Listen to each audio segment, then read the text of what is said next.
Hey, hello Chem 11s, how are you? What are we? Week number 6. Yeah, and it's May, and wow, it's May. Geesh, March seems like it was such a long time ago. Whoa, May. Some of my other classes were asking me, well, hey Miss Wu, are we gonna have a final exam? Nope. Nope. Nope. We are only about 5 more weeks away from the end of the school year. So on the calendar, the end of the school year is like the second week of June. I have to have your report cards done by I think the 18th or the 19th of June. And so, we will do as much as we can. And here we are in chapter 7, right?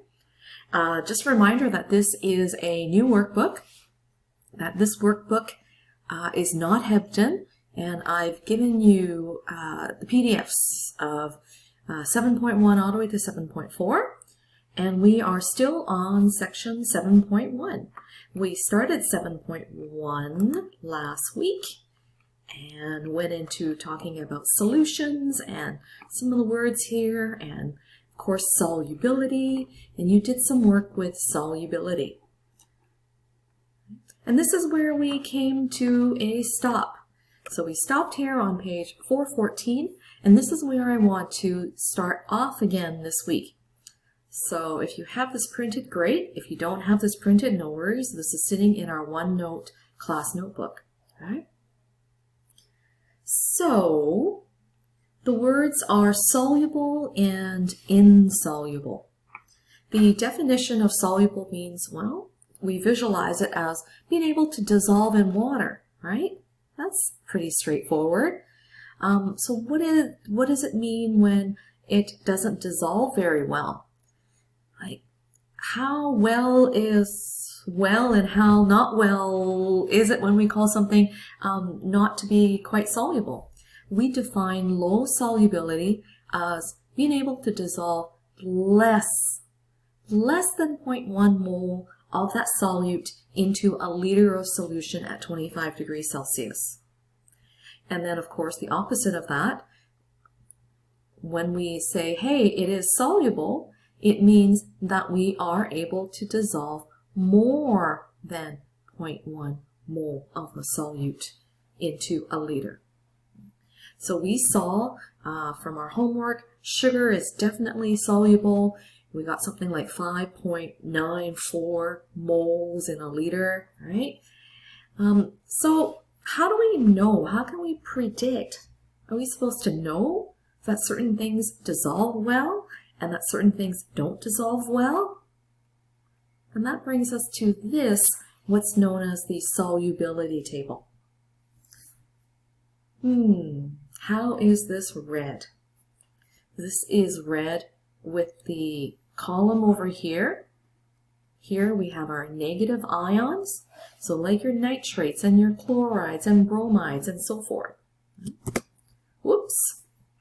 And then the next column, the middle column, would be your positive ions, your cations.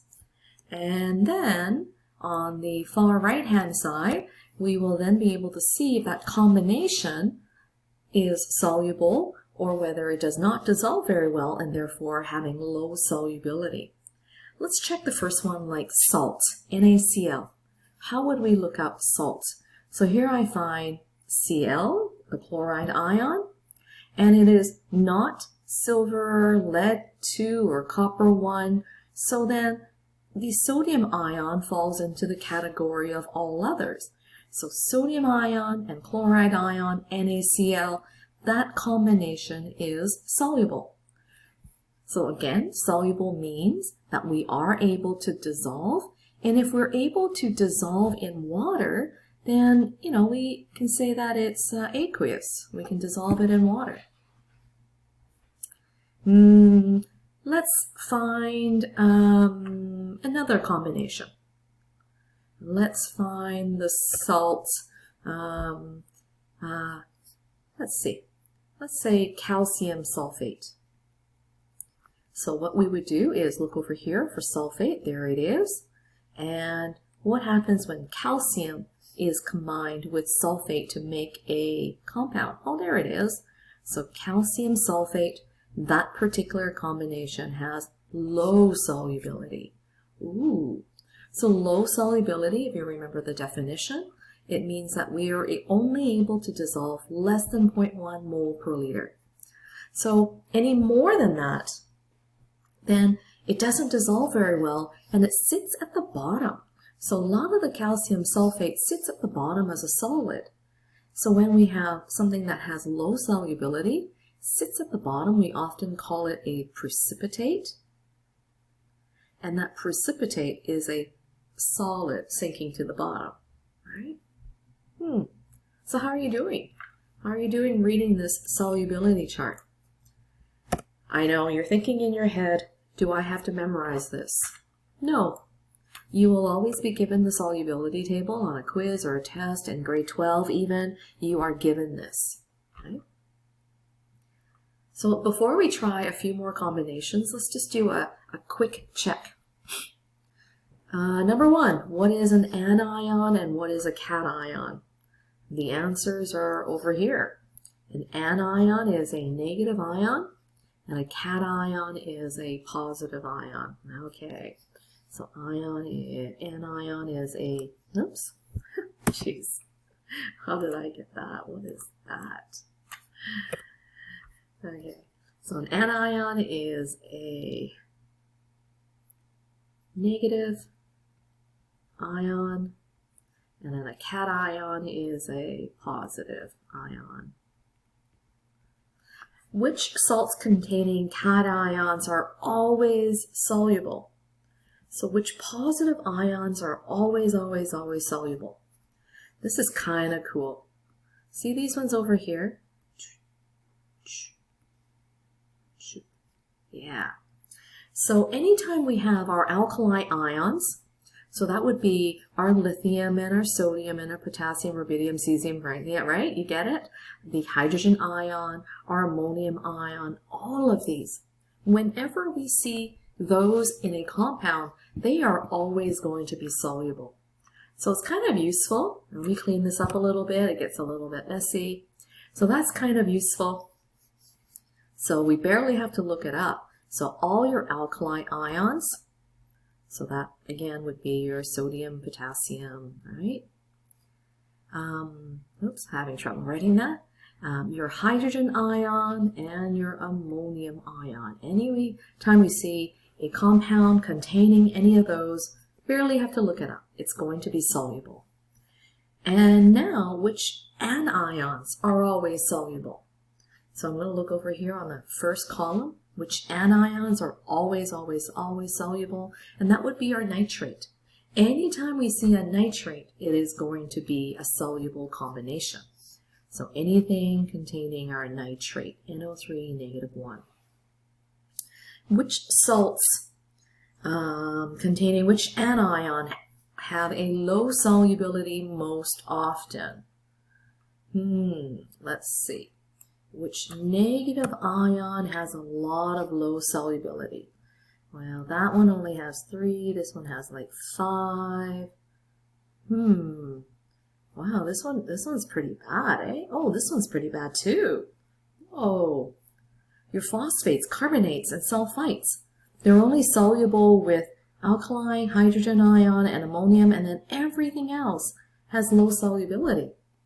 They are such large, cumbersome ions that they don't dissolve very well, actually. So I'm going to answer this one over here.